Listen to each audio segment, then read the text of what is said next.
There are not two sides to bigotry, and there are not two sides to hatred. And if you choose to march with a flag that symbolizes the slaughter of millions of people, there are not two sides to that. The only way to beat the loud and angry voices of hate is to meet them with louder and more reasonable voices.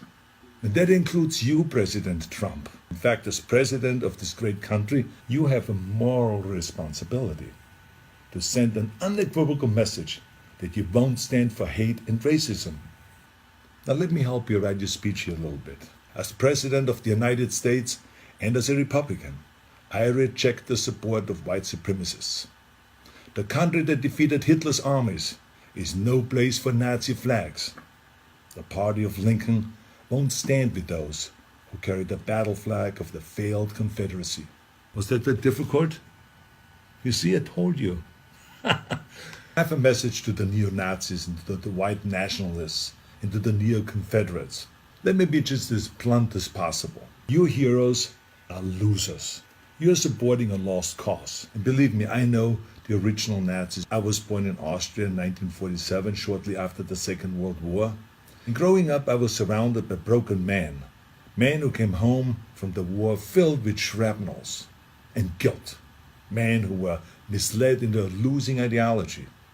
And I can tell you that these ghosts that you idolize spent the rest of their lives living in shame. And right now, they're resting in hell. I know that you weren't born with these hateful views. No one is. But the truth is, it's never too late to make the choices, to learn and to evolve, and to understand that all human beings have equal value.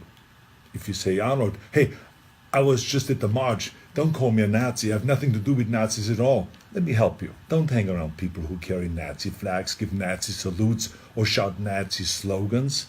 Go home. Or better yet, tell them that they're wrong to celebrate an ideology that murdered millions of people.